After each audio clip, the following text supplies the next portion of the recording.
Good afternoon po sa inyong lahat. Batiin natin ang mga katabi natin. Good afternoon.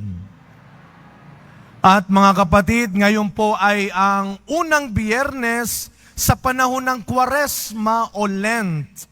Ang panahon ng pagbabalik loob at pagbabagong loob. Mga kapatid, minsan pa tayo ay muling binibigyan ng Panginoon ng isang panahon at pagkakataon para lumaya at maligtas. Kaya mga kapatid, bilang pasasalamat sa panahon na ito, bigyan natin ng palakpak ng papuri at pasasalamat ang ating mahal na pong Jesus Nazareno. Malakas na palakpak para sa Kanya. Sabihin nga natin ng malakas, Panginoon, baguhin mo ako. Panginoon, magbabago na ako. Parang biglang humina doon sa pangalawa. Parang pag sa kanya, lakas pag tayo na parang nagdalawang isip. Alam niyo po, galing ako sa isang Lenten talk dito sa Santa Isabel College. Bago po ako mailipat sa Assumption sa May Malate. May mga kaibigan ako hanggang ngayon naliligaw. Buti hindi pumapasok ng Manila Zoo, hinahanap ako sa Manila Zoo. Sabi ko, katapat namin yung Manila Zoo, pero wala ako sa Manila Zoo. Mamaya ho, meron kaming daan ng cruise sa Our Lady of Assumption Parish, OLAP. Kanina nagbigay po ako ng Lenten talk sa Santa Isabel College.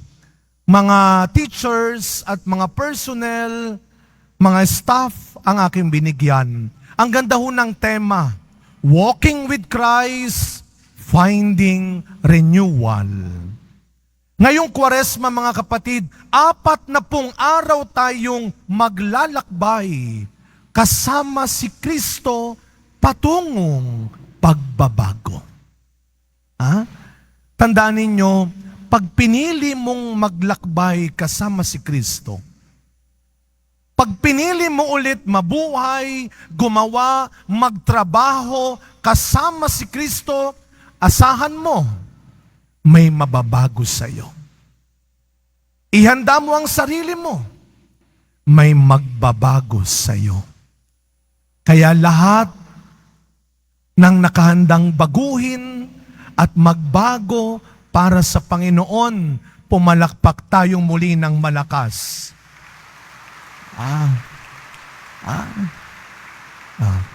Ngayong Kwaresma, yung pagpalakpak na yan ay pagpalakpak ng Lord, change my life. Renew my life. Lord, ikaw lang ang pwedeng magbago ng buhay ko. Huwag kang mawawala ng pag-asa. Ngayong Kwaresma, yan ang paniwalaan mo.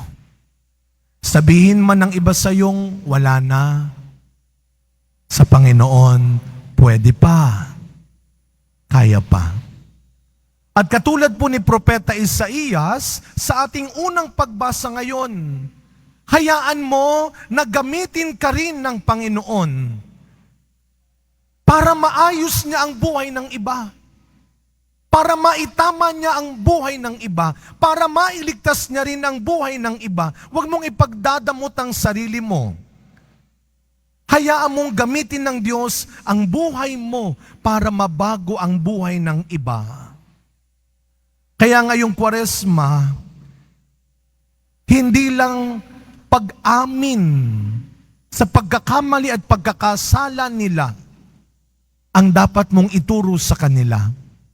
Ngayong Kwaresma, tulungan mo rin ang iba na muling makita, muling gamitin ang kabutihan nila.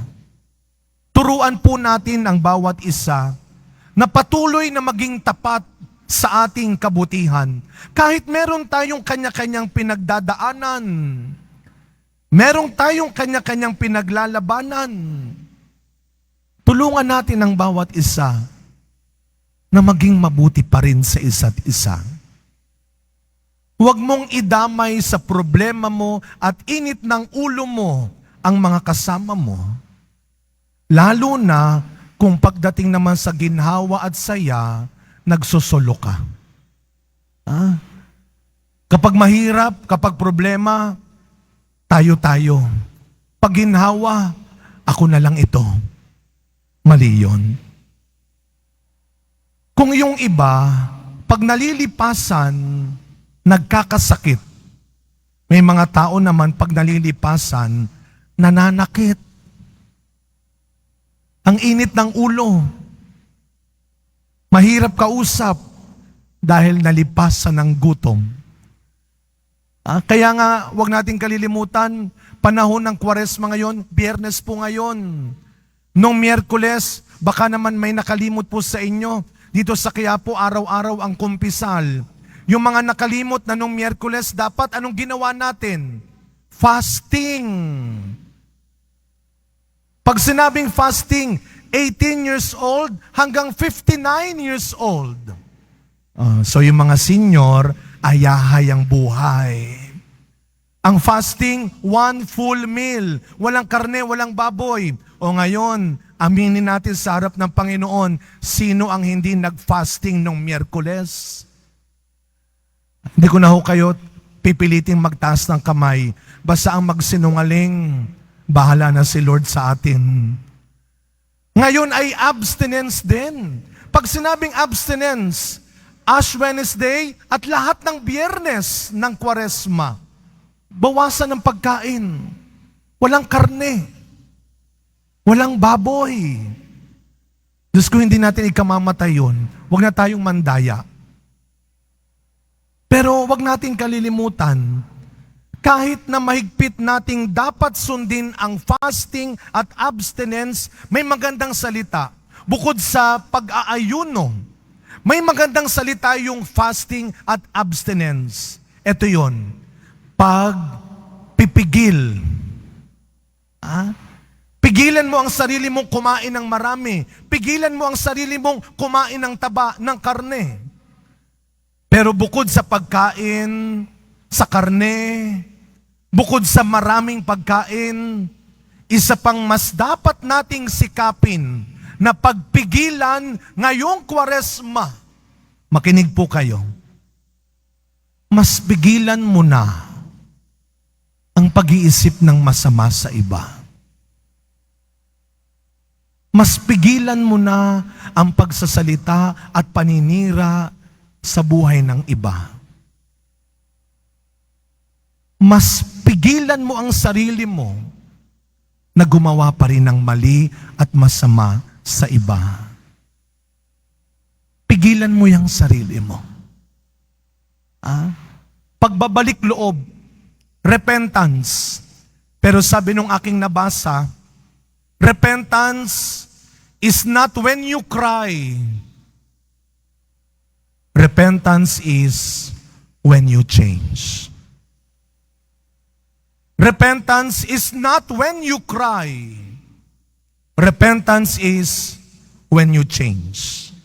Wala sa pag-iyak-iyak mo, kundi nasa pagbabago mo ang tunay na pagbabalik kay Kristo.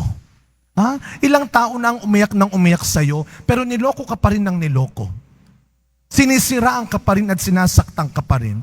Wala sa pag-iyak-iyak mo. Nasa pagbabago mo ang tunay na pagsisisi. Sabi ng batas ng simbahan, ang mga may sakit, matatanda, at may kapansanan lamang ang pwedeng payagan na hindi mag-fasting. Pero may katapat yan. Dagdagan mo ang paglilimos at pagtulong sa kapwa. Kaya mga kapatid, huwag tayong madaya. Hindi pwedeng yung mga pagkain na hindi natin kinain ngayon, niref mo lang para bukas mo kakainin. Huwag kang madaya. Ang mas kailangan ng Diyos ay ang magpigil tayo at matuto tayong magbigay ulit. Magmalasakit ulit. sa pagpapatuloy na misa natin, mga kapatid, ngayong Kwaresma, huwag ka lang sa maling pagkain at masamang gawain magpipigil. Kundi kahit sa mga mabuting salita at mabuting gawa na wala na sa tamang lugar at wala na sa tamang oras.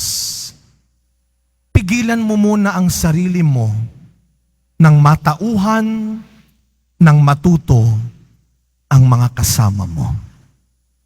Pigilan mo muna ang sarili mo ng matuto ang ibang tao. Mahirap man isipin, napakahirap mang gawin. Ang mahalaga, gustuhin at simulan mo pa rin. Mababago mo rin. Magbabago ka pa rin. Amen.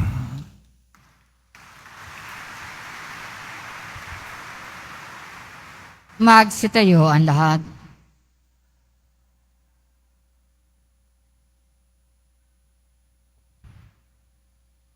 Minamahal kong mga kapatid, sa pamamagitan ng pag-aayuno, binibigyan natin ng Diyos ng puwang sa ating buhay. Hilingin po natin sa Panginoon na palakasin tayo sa ating pagpapakasakit upang matatag nating maituon ang ating mga isip at puso sa Kanya. Ang ating pong itutugon, Panginoon, nasa iyo ang aming tunay na kagalakan. Panginoon, nasa iyo ang aming tunay na kagalakan. Bilang mga alagad ni Kristo, tayo naway makasunod sa mga utos ng ating Ama sa Langit.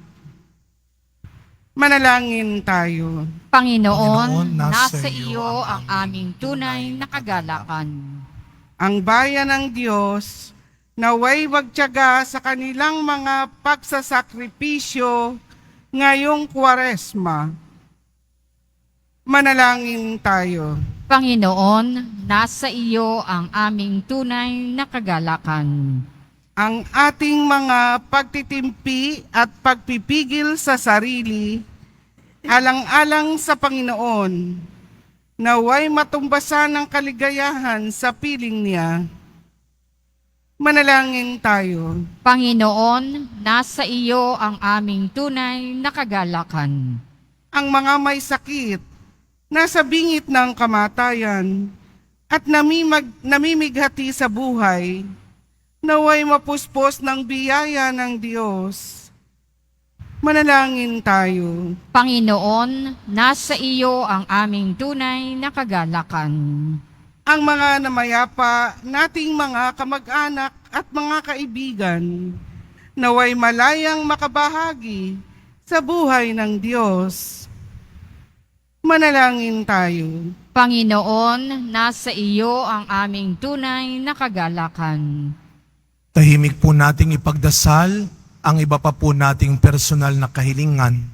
Ipanalangin natin ng mga kapatid nating bilanggo at katutubo, ang mga batang napapabayaan at ang mga may sakit at nag-aalaga sa mga may sakit, si Father Doji Asuncion at ang lahat ng mga may sakit ay lumakas at gumaling nawa kaagad. Ang mga kapatid nating walang maayos na makain at tirahan, at ang mga kababayan nating nagtatrabaho sa malalayong lugar sa ibang bansa para sa kanilang pamilya.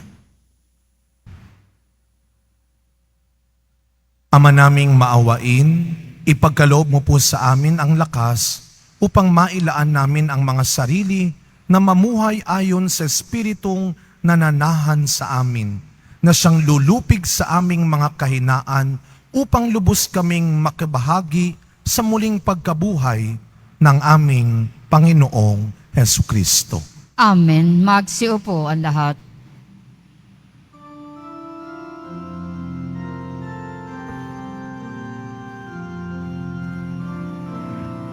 Sa iyo, Ama, aming handog ang tinapay at ito, handog ng iyong bayang sumasamo, humihingi ng patawad mo. Sa pagsunod sa utos mo, nalulugod akong labis.